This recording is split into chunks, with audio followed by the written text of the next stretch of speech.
William Branham has had a tremendous influence throughout the world. He and Oral Roberts were some of the main figures behind the healing revivals after World War II, and Branham was one of its most respected leaders. The legacy of his ministry can be seen throughout televangelism and the charismatic movement today. Though his role was influential in the beginning of the charismatic movement, over time, many of his more controversial doctrines were rejected. Still, others would continue to praise him as a mighty man of God. His teaching lives on in the lives of his followers, who are commonly known as message believers. The main Branhamite organization, Voice of God Recordings, claims that it has sent Branham's materials to every country in the world in 70 languages. In this first of a two-part video series, I'll be talking about Branham's life and claims of supernatural visitations and signs. And in the next video, I will closely examine some of Branham's doctrines. Now, to begin with, I want to give a really quick overview of Branham's life. Now, William Branham was born in Kentucky in 1909 in a small log cabin. Very poor conditions. He says that one year when he went to school, he didn't even have a shirt to wear. That's how poor that they were. But even from the very beginning of his life, these supernatural signs that he claims followed him throughout his life started even at the very beginning. This is what he said here in his own words. "When the Lord God brought me into the earth, there was a light standing at the little window. And when they opened the window, the light come whirling in." So at the very beginning of his life, these supernatural signs were showing up. But I want to pause for a minute and talk just a little bit about his grammar. As you can see this last line, they opened the window, the light come whirling in. That's not proper English. We would say the light came whirling in. Branham did not have a lot of formal education, so sometimes his English might have been a little bit choppy grammar-wise. That's not a criticism against him. That's just the nature of things. So when you see these things that I'm reading, this is how Branham said them, okay? When Branham was 3 years old, he received a message from God saying that he was going to live next to a town called New Albany. That same year, Branham's family moved to Jeffersonville, Indiana, which is next to New Albany. Between 1928 and 1933, Branham was converted to Christ and was ordained. Now, the timeline here is a little bit fuzzy. If you go to many pro-Branham websites, they will say that Branham started his ministry in 1928 when he was saved. And there's a good reason why they say that, because there are some things that Branham said that would lead you to believe that's what happened. Now, let me pause here again for a moment and let me explain what these numbers mean here that you see. If you are a message follower, you know what these mean. So let me explain this to the rest of the folks. Let's look at this second example, 63-1201E. This is a date, and specifically a date that Branham gave his sermon. And the way this works then is the first two numbers are the year, 63, that would be 1963. 12, that's the 12th month, December, and then 01, this is the date. December 1st, 1963. Now, if there's a letter after these numbers, what that means is that Branham gave more than one talk on that day. So if it's an M, means morning, A is afternoon, and E is evening. So this would be December 1st, 1963, in the evening. If you'd be interested in checking up on any of these things that I say when I give a citation, it's easy to do. You go to the Voice of God Recordings website, www.branham.org, click on Multimedia, and then Audio Sermons. From there, you can choose to click on something that'll give you a transcript of what Branham said, or you can click on something that will let you hear what Branham says on these very dates. So, back to 1928. These dates here. In 1960, Branham said that he had been in ministry for 32 years. So, take 1960 minus 32, what does that give you? 1928. And in 1963, he says that he had been in ministry for 35 years. Again, 1928. However, there's a good reason to believe that maybe this isn't the full story. William Branham, according to his story, he moved in the late 1920s to Arizona and begins a boxing career. In this book, William Branham, A Man Sent from God, it says that he moved back to Indiana when his brother Edward died, which was in 1929. 2 years later, which would be now 1931, Branham has an accident and almost dies and starts to wonder if he would be saved in the end. So later he prays, receives Christ, and starts attending a church who is pastored by Roy Davis. And it's Roy Davis who ordains Branham to the ministry. In 1933, Branham has what I'm going to call his first commission. I'm going to go into great depths on this first commission in a little bit, but just for now, 1933, he has his first commission. After this first commission, his followers help him build his first church. They lay the cornerstone and build the building, and you can see this here. This is the Branham Tabernacle in Jeffersonville, Indiana. In 1946, though he continues being a pastor, there is a new phase of his ministry. This is the beginning of his healing ministry. We're going to look back at this in a little bit and go over it in detail. And he continues his pastorate and healing ministry until 1965, when he dies in a tragic car crash. Like I said, that was a really quick overview of Branham's life. Now let's look back at some of these stations in his life. In 1933, when he tells these stories and he talks about them throughout his life, there's some parts of his story that are very consistent throughout time. Something he says over and over and over, they're the same. But we're going to see there's other details that he changes a lot. But the consistent parts of the story is, he says that there was a revival service in which about 3,000 people attended. And after the revival service, they go down to the Ohio River and Branham baptizes the converts from the revival service. When he was baptizing the 17th person, a light comes down from the heavens. And as the light comes down, a voice speaks from the light. And here is Branham's description of what this light says. "Here come that pillar of fire whirling out of the air, coming down where I was standing. And the voice saying, as John the Baptist was sent and to forerun the first coming of Christ, your message will forerun the second coming of Christ." Now, there's people standing on the bank watching this. There's people getting baptized. And you can imagine if this is what truly happened, it would have created a frenzy. This would have been quite an exciting event to see. And Branham believes this is exactly what happened. People were excited about it. And it got into the newspapers. Branham said the newspapers packed it. And it swept into Canada on the Associated Press around the world. A local minister, Baptist minister, baptizing, and said a mystic light appears over him. Now, what I've told you are the things that are consistent in his story, and we're going to look in a minute at some things that are inconsistent. But first, let me explain to you why it's important. Let me give you an example. Say, maybe you and a friend are hanging out in a coffee shop, and some man walks off the street, and he asks, "Hey, did you hear about that accident? It was just right down the street." "No, we didn't hear about the accident. Tell us about it." So the man says, "Well, there's these two cars. One of them ran a red light and just hit the other car. And the people inside, they were hurt, but thank goodness nobody was seriously hurt. There's about 3 or 4 people gathered around the cars, helping people, calling for the ambulance. And man, on the side of the street, there was probably like 12 people standing there watching this event." And you're like, "Wow, okay. Yeah, no, I didn't hear about that." Let's say maybe a few hours later, you're at the bank and you're standing in line, and you notice a few lines over, there's this same man, and he's talking to somebody, and you can overhear, and he's telling this person what he saw.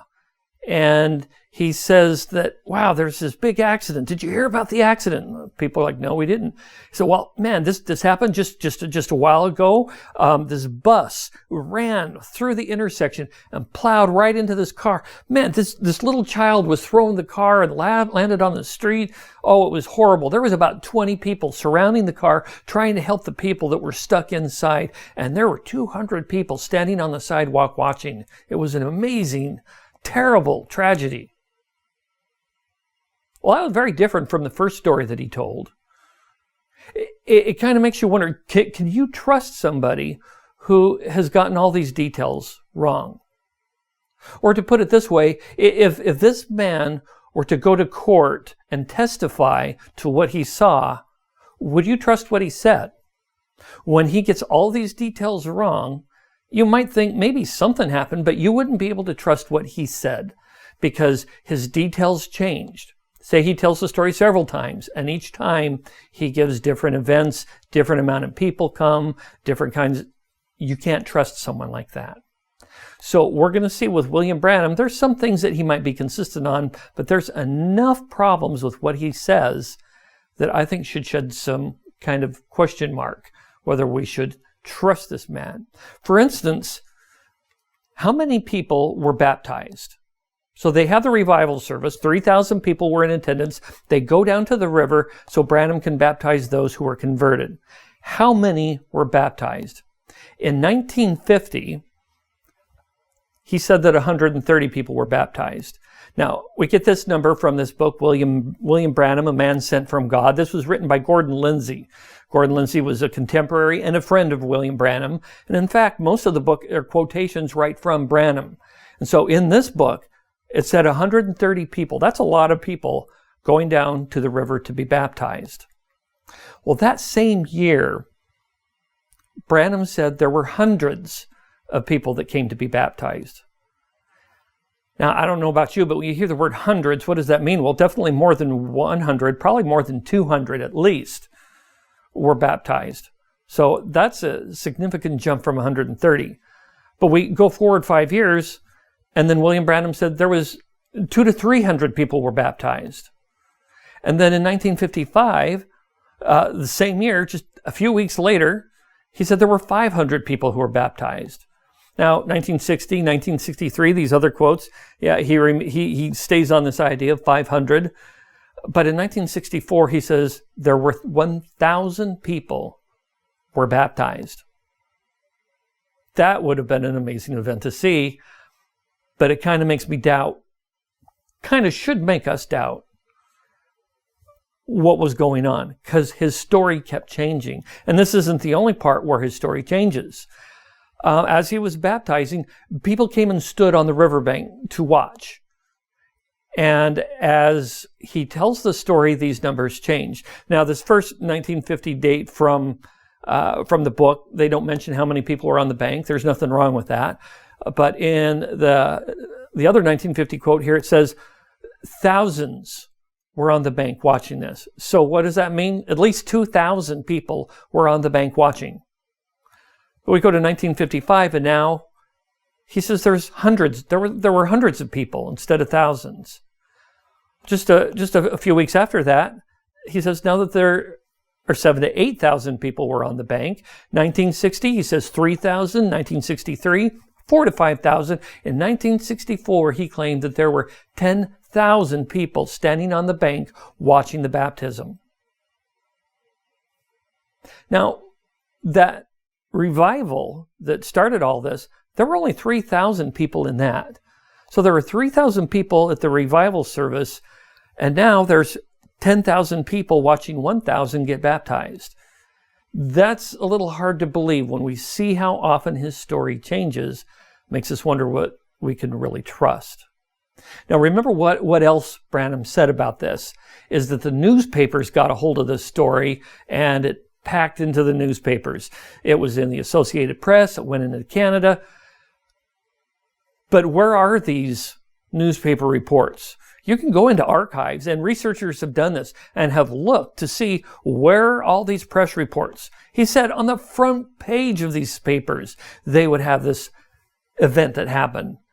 But as far as it's ever been seen, it's only been found in one newspaper, the Jeffersonville Evening News, June 2nd, 1933, was this tiny little newspaper clip. It says 14 conversions are reported in a tent meeting conducted at 8th and Pratt Streets by the Reverend William Branham. Now remember his story, it was the 17th person he was baptizing when the light came down. Newspaper said there were only 14 people baptized total. Branham's story doesn't quite line up with what was said in the newspaper. The next thing that I want to look at is the 1946 Commission. Remember, 1946 is when his healing revivals took place. And what started this was a visitation that he had with an angel. Now, just like with the baptismal service, when he tells the story, there are some things that are consistent with what he says. And the consistencies are, William Branham was getting very concerned about all these different spiritual things that are happening in his life, like the light over his bed, and there's many others. And it was concerning to him. So he goes off into a room, and a light appears to him. And through this light, an angel comes to him. And then this angel speaks to him. And this is what the angel says. He says, if you'll be sincere and will get the people to believe you, there will be no disease stand before your prayer, not even to cancer. But how will people know this? How will he get people to believe him? Well, there would be two signs given that would vindicate the ministry of William Branham. The first one would be healing. What Branham would do is he'd take his left hand and would hold the right hand of the person who needed healing, and his hand would vibrate. And different diseases, different problems would cause a different kind of vibration, letting him know exactly what they needed to be healed from, and then he would heal them. Now, the second sign to vindicate his ministry would be knowing a person's heart. He could tell the person things about them that there's no way William Branham could have known. He had never met this person before, but he was able to do this as a supernatural sign from God to vindicate his ministry and get people to believe him. So those are the consistent things in his story. There's problems with it, though. When did this happen would be the first question I want to ask. When did this visitation with the angel occur? Well, in 1947, one of the first times he talks about it, he says a little over 2 years ago. Now, look at the date here. This is November 2nd, 1947. A little over 2 years ago, subtract 2 years from 1947, what do you have? 1945 is when this angel supposedly came to him. But later, he says, it was May 7th, 1946, and this is the normal date given for when the angel came to him. But what's interesting is just 3 weeks earlier, he said it was May 7th, 1947. So he gets confused on what year this really actually happened. The next question is, where did this happen? Not only when did it happen, but where did it happen? In 1947, again, this first time that he talks about it, he says that he was in his home. And these dates, or these sermons that I'm giving you references to, these aren't the only times that he talks about it. These are just a sample of some.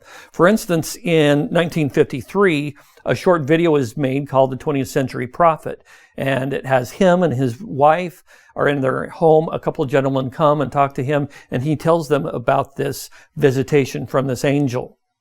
And in this story, he says that he was in his home. So he says this several times. He's in his home. But other times he says otherwise. In 1953, he says that he was in a cave. In 1955, he says he was in a log cabin. Now, this is important because depending on where he says he was, changes so many other details down the road. For example, our next question is, where did the light come from? So he's in a room, whether it's in his log cabin cave or in his house, and then he sees a light, and remember, then the angel comes forward through the light. Well, where did the light come from? In the 1947 account, he said that he thought it was a car when he first sees the light. And in this account, he gets up and he goes to the door, he opens his door and he looks out and he doesn't see a car and realizes that this light is not coming from a car. However, in 1950, when he sees the light, he says, well, I knew it couldn't be a car. And the reason why he knew it couldn't be a car is because in this story, he's in his cabin, which he says is over a mile from a road. So there's no way a car could be up there. So it's interesting that he points out that it couldn't have been a car, whereas before he said he thought it was a car. So where did the light come from? Another question was, what was he praying? So again, looking back at his story, he's troubled by these supernatural signs that have been following him throughout his life. He goes to a room, and before the light comes to him, he prays. But what does he pray? Well, in 1955, he gives a prayer of fear and repentance before God because he's concerned about these things that have been happening to him. And this is what he says his prayer was like.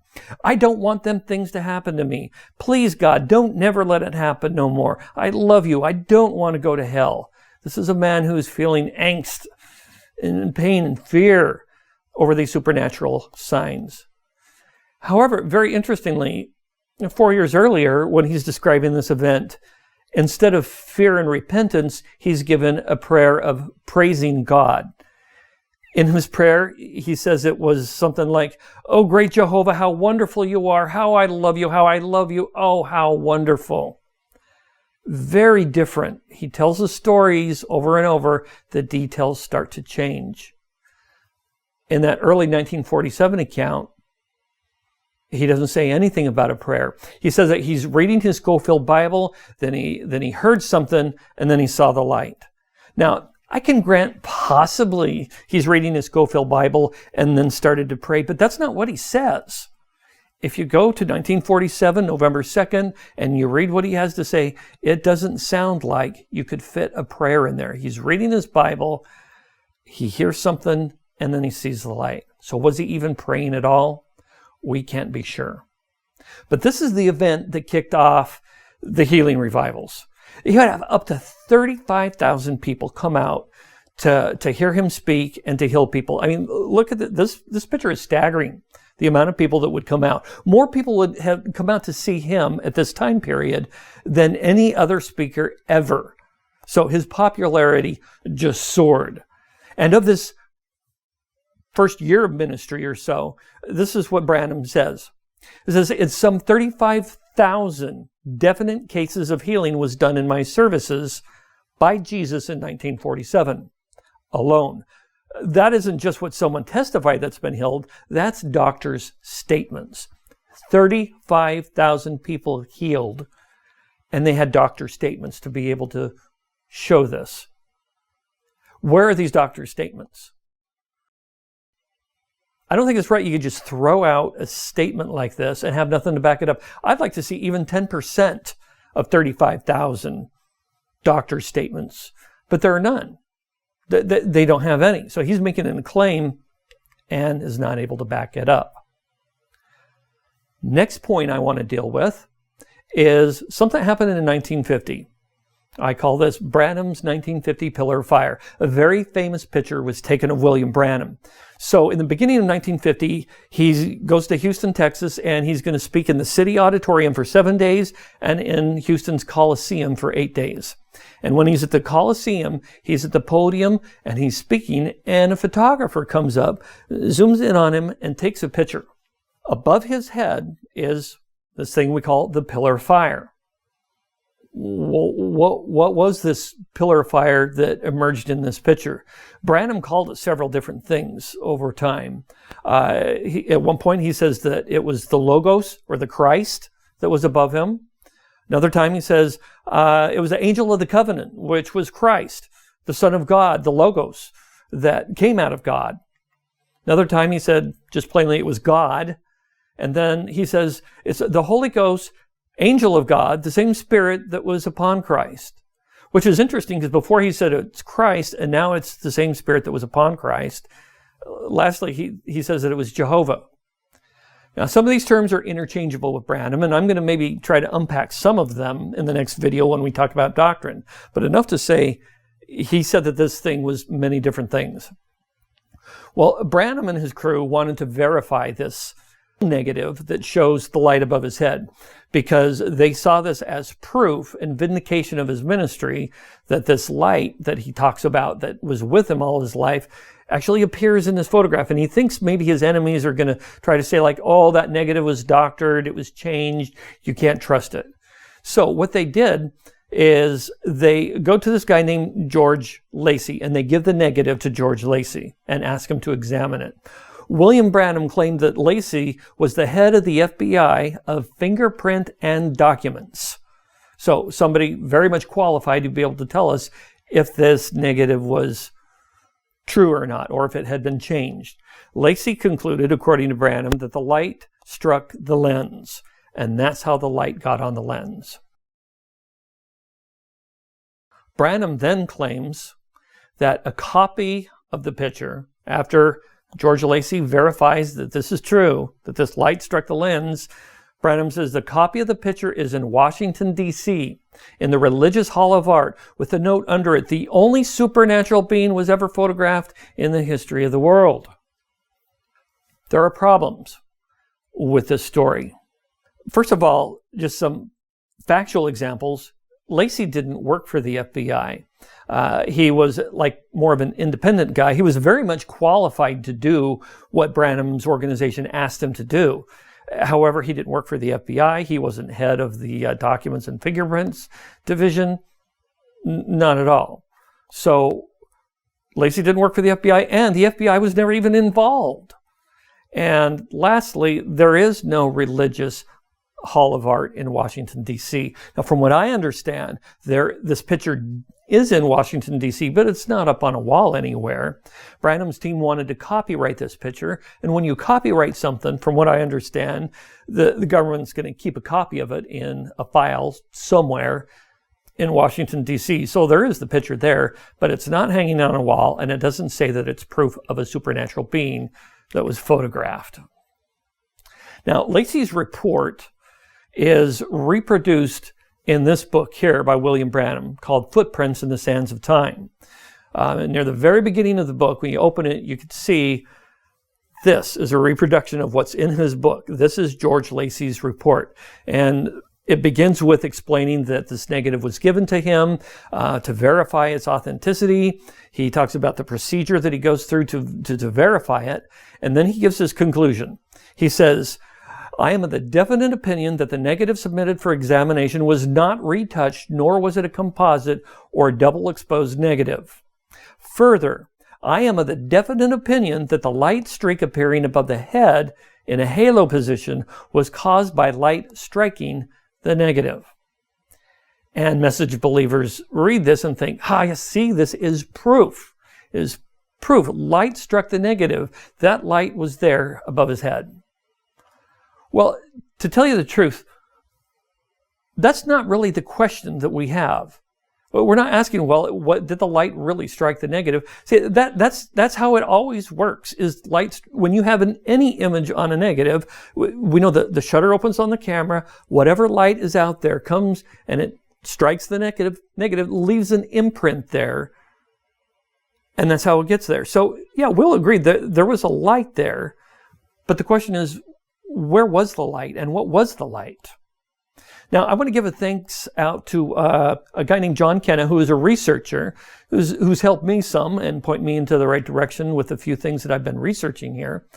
And this example I have for you here came from on his website. Somebody uploaded this picture of William Branham, which you can see it's the same picture, but it's been photoshopped.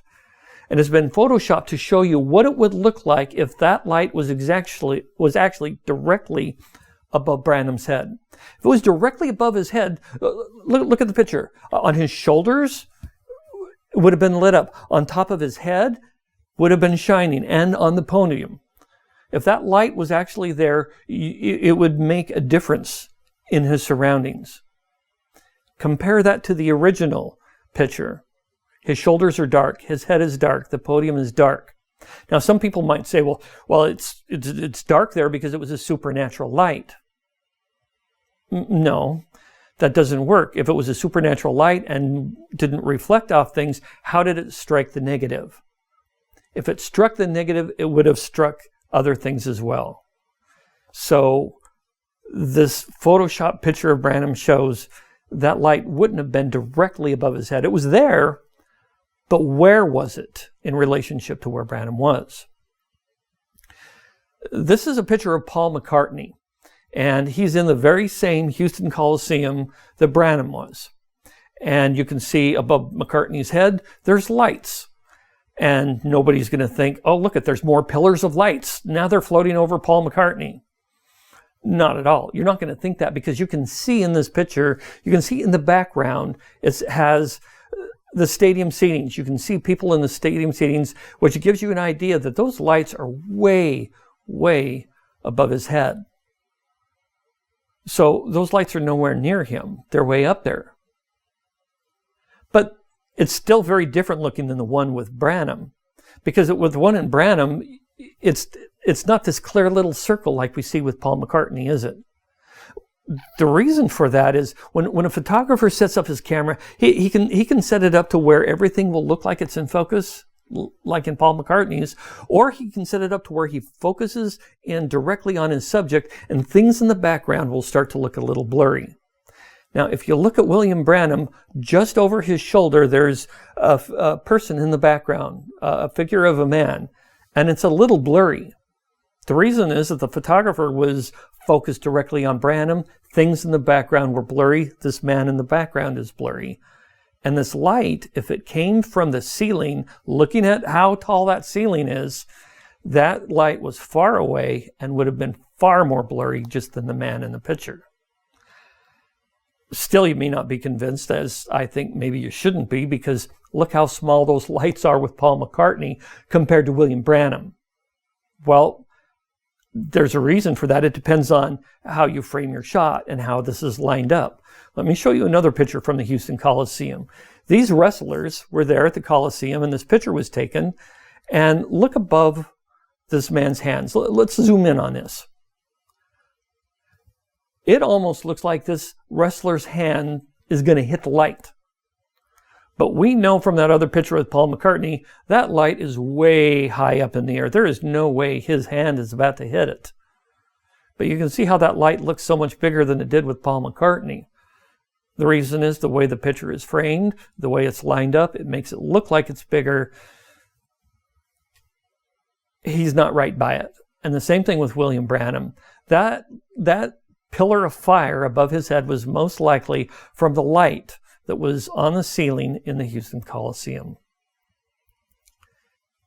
Next thing I want to look at, Branham's 1963 commission. I didn't mention this in the quick historical overview of his life, but in 1963, he receives another commission where some angels come to him and tell him something. But before we start with the 1963 commission, the story actually starts in 1962. Branham receives a vision about what was going to happen to him in 1963. And he's explaining here what happened in his vision. He said, now, I know this is a vision, and I know that I'm at Tucson, Arizona. Now, he's not saying that he's in Tucson, Arizona at the time he was speaking. He's saying in his vision, he was in Tucson, Arizona. And then in his vision, he says, a blast come forth, and here comes 7 angels from eternity. The angels were in a pyramid made in a form, 3 on a side and 1 on top, and they dropped from eternity. Now, there are several important things about this vision and what he says here. First, in his vision, he says this happens in Tucson, Arizona. There would be a blast, and there would be 7 angels. And these 7 angels would come to him in a specific form, in this pyramid form, 3 on each side, 1 on top. These are the important things to remember. Also, look at the date, December 30th, 1962. So 1963 is just right around the corner. So we go a few months forward, and William Branham is in Arizona, and he's hunting javelina hogs. He is with other people. There's other hunters with him, but he goes off on his own at one point, and this is his explanation. As he goes off on his own, he says, and that morning, I was standing there picking cockleburs off my trouser leg, and the blast did just exactly the way it said. I assume he means the way the vision pointed out. The blast happened that way. I must have jumped way off the ground, and just above me was the angels of the Lord. So these angels come to him, and one of the angels speak to him. The angel said that the time was at hand for these 7 seals, which held the 7 mysteries of the entire Bible, was sealed with these 7 seals. Basically, he's pointing to Revelation chapter 10, verse 7. Branham is being commissioned to be the angel or the messenger that opens the seals. And he's going to go back to his church in Indiana, and he's going to preach on these seals. So after this angel speaks to him, these 7 angels rise up into the heavens, and they make this very mysterious formation in the sky. which you can see in this picture here. This picture was taken on February 28th, 1963, and this cloud formation, we'll call it, was above Flagstaff, Arizona. And we know this to be true because it was in many magazines. One of them, particularly, I want to point out, is the Life magazine on May 17th, 1963. And this is the picture that it had. It had several pictures, and this is one of them. February 28th, 1963. And in the Life magazine, it quotes Dr. James McDonald, who is a meteorologist at the Institute of Atmospheric Physics in Tucson, Arizona. And Dr. McDonald is completely baffled by this extraordinary cloud formation. He says in the article that it was 26 miles high, it was 30 miles across. And he said it was a lot higher and bigger than a cloud should be. So what was this? It was higher than clouds could possibly be. And he also said it was too high for a jet plane. And he had looked and saw that there were no jet planes flying around in Arizona at that time that there could have even done this. So what was this? Well, according to Branham, this cloud formation represented two different things. He said, now, here it is, the same time I was there. See the pyramid of the cloud? So Branham sees in this cloud some kind of a pyramid shape. He says, I was standing just below this. See the distinctive angel on the right-hand side? See the pointed wing of it? So he's still maintaining that this cloud formation is actually the seven angels who are forming this pyramid shape. And take note that he says, I was standing just below this. This is the same time I was there, he said. Now, I don't know if you can see a pyramid form in this. I'm going to get back to that later. But he claims this is in pyramid form. But there's another significance to this. A few years later, Branham described the significance this way. He said, and the very picture of that seven angels being lifted up, turn it to the right-hand side, which, let me do that. We turn it to the right-hand side. And there is the face of the Lord Jesus looking down to the earth again. Do you see Jesus' face in this cloud? Well, let me show you how message believers see the face of Jesus in this cloud. This is the face that they see. This is a painting by Heinrich Hoffman, and it was Branham's favorite of Jesus. Branham said that whenever he saw a vision of Jesus, this was how he looked, like in the painting by Heinrich Hoffman. And this is the face that's in the cloud, and this is how this works. So there's Jesus' face represented in the cloud. Now, one thing that makes it look like it doesn't really fit very well, you might notice, is the cloud is kind of like overlaid over the top of Jesus. And there's a reason for that, according to Branham. This is how he explains it. There's a white wig that they used to wear. Put a wig on and wear it as a judge. England still does it. When you got supreme authority, Jesus is the last of the authority. He's supreme authority. So what Branham is telling us is that the white wig that the judge wears in England represents that judge has supreme authority. And that's why Jesus has the white wig in this visual example that he gives to the world on February 28th, 1963. I've said a lot about this. Let me give a quick summary to make sure that we're on board here. So in 1962, Branham has a vision. And in the vision, he's in Tucson. There's a blast. 7 angels come to him. But then in 1963, he's out hunting javelinas near Tucson. There's a blast. 7 angels appear. Sounds just like the vision. They ascend. They form a pyramid and Jesus. And Branham is directly below these angels. This cloud formation, he's right there underneath it. There's problems with this story. First of all, the 1962 vision. There's some contradictions. What we looked at before was December 30th, but 1 week earlier, December 23rd, 1962, he gave a different story about what his vision was. He says, and it looked like in a form of a pyramid, like 2 on each side, with 1 in the top, came 5 of the mightiest angels I ever seen in my life. And I thought, Now, a death angel would be 1, 5 would be grace. So now he's saying, in the beginning, he said there were 5 angels. And it wasn't like he's saying, well, maybe there was 5, maybe there was 7. He's very specific. In fact, in this talk, he says 5 times that there were 5 angels. And it's important to him because 5, the number 5, represents grace. So which is it? Were there 5 angels or were there 7 angels in his first vision? Now, jumping a few months forward, he says that he was hunting, but he wasn't hunting on the date that the cloud was there. Remember, the cloud was there on February 28th? Well, Javelina hunting season didn't start until March 1st. You might think, well, okay, what's the big deal? That's only 1 day earlier, February 28th. Why couldn't he have been hunting just 1 day earlier than hunting season? Well, that's considered poaching, to hunt when it's not in season. And Branham is a former game warden, and he took poaching very seriously. In one of his talks, he compared poaching to murder. So there's no way he would have been out there poaching, because that was incredibly wrong. What time of day did this whole thing happen? When did those angels come to him and ascend up into the heavens?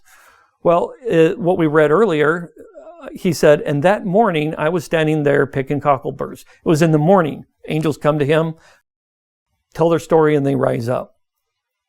That's not when the cloud was over Arizona. This is the Life magazine article here. And it tells us when the cloud was there. 6:10 p.m. This picture was taken in Prescott.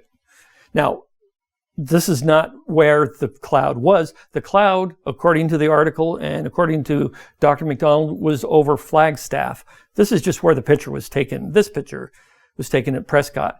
The cloud was only visible for about maybe half an hour. In the evening, Branham said it was in the morning, but it was clearly in the evening when this came. Well, there's a problem with that. Another problem was Branham wasn't under the cloud.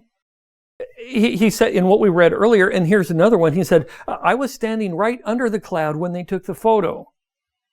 Well, really, you were standing right under the cloud when you took the picture. Then how do you explain other things that you say? In 1965, he said, science took the picture all the way from Mexico as it moved from northern Arizona, where the Holy Spirit said I would be, standing 40 miles northeast of Tucson. So he's standing 40 miles northeast of Tucson. That's close enough to be in Tucson. It's the closest big city. So there's nothing wrong with that he's not right in Tucson. Because remember, that's what the vision said. He would be in Tucson. But the cloud is not in Tucson. The cloud is in Flagstaff. Now, you may not be familiar with the geography of Arizona, but let me show you. So here's Flagstaff in Arizona, and I tried to make the cloud picture here look like it would be about the right size if it was 26 miles high, 30 miles across. And this is how far away Tucson is. All the way down here. Over 200 miles away. So if Branham is in Tucson, how can he say he was right under the cloud that was 200 miles away? You can't have it both ways. He couldn't have been right under it. One of the first times that he sees the Life magazine, he looks at the Life magazine and he says, I looked to see when it was. Meaning he looks to see when was the date on the magazine that said when was the cloud formation there. I looked to see when it was, and it was about a day or two before or a day or two after I was up there. I looked where it was at, northeast of Flagstaff or Prescott. Well, that's just where we was at. See, just exactly. Now, do you see the problem? A few problems here. He said, it was a day or two before or a day or two after. So he wasn't there, according to what he's saying at this point, on June 1st, when he's looking at the magazine for the first time. Remember, the magazine came out just a few weeks earlier. He's looking at the magazine for the first time, and he admits he wasn't there when the cloud was there. He was there maybe a couple days before or a couple days after. And he also says, Flagstaff or Prescott? Well, that's just where we was at.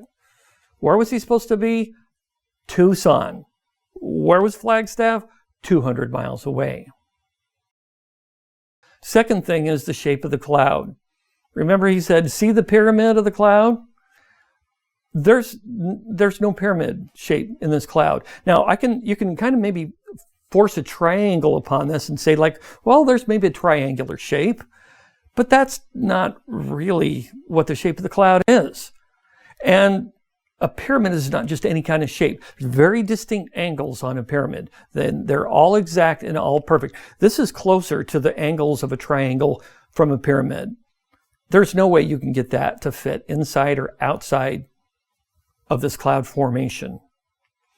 And then also we have the picture of Jesus with the wig.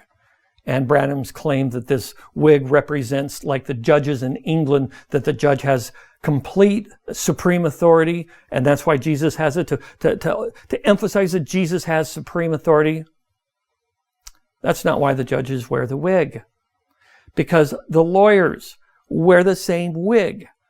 So it can't be symbolic that the judge has supreme authority because other people are wearing the wig also. If anything, it's to show the law has authority, not the person wearing the wig. So that doesn't work either. So the next thing we need to ask is, well, then, what was the cloud? Where did this come from?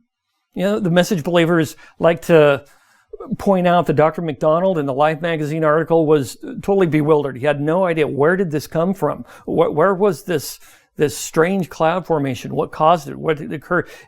It's higher than clouds can be. It couldn't have been smoke from any kind of aircraft. There were no aircrafts around Arizona at that time. He did his homework. He couldn't find it. But in Weatherwise magazine, just weeks after the Life magazine, we learned that he found some more information. It says here, a few weeks after the Life magazine article, Dr. McDonald theorized it could have been from a Thor missile that was detonated over Vandenberg Air Force Base in California, so much further away than he was originally looking at. But he couldn't be certain at this time because this Thor missile that was detonated, the whole information about this, it was all classified. So all he could do is gather information from maybe eyewitnesses and from newspaper reports that saw the event, but he didn't have anything solid. A few years later, it was declassified and the information was available. Now, Dr. McDonald never commented on it again. And most likely the reason is that Dr. McDonald was interested in this really strange, naturally occurring phenomenon.